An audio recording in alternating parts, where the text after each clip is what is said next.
Hi Pants! Hi mga kagulong!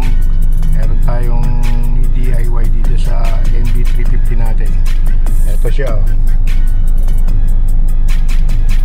Ayun, windshield washer. Magalang nakailaw yan, eh. So try natin palitan. Ito, meron tayong nabili replacement. At sana gumana, epektibo. Ito siya. Ayan. Palitan natin yung ilalim. Kaya nalagyan na ng windshield washer na pinaka-reservoir. Ayan. Ito lang bibili nyo para palitan nyo, mawala yung ilaw na yan. Yung dilaw, yellow. Punta tayo sa baba.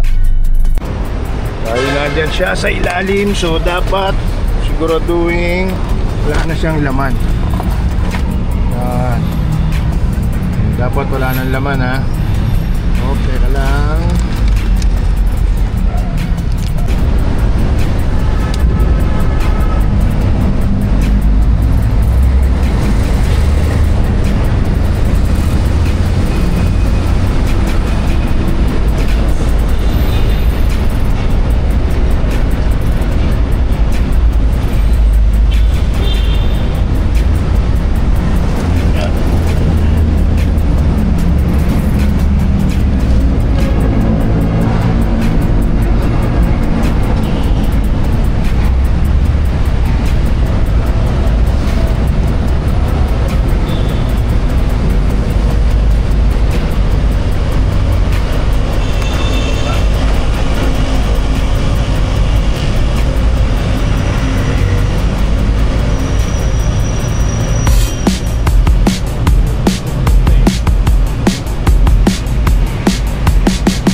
Ayan, nakikabit na natin, tinutulak lang naman yan.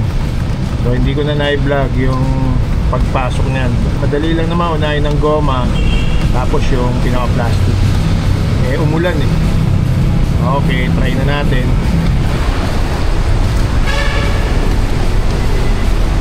So ito, dito lagyan na natin to ng yun, yung may halo natin. Ito, pero hindi yan, hindi yun ang tatak. Sasalinin ngayon natin dito. So start natin. Ayun, wala na. Napalitan na siya. Yes, wala na yung dilaw. Wala na yung ilaw ng washer, windshield washer. So ayan, magana na.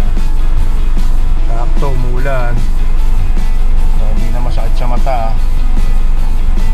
Wala na yung dilaw.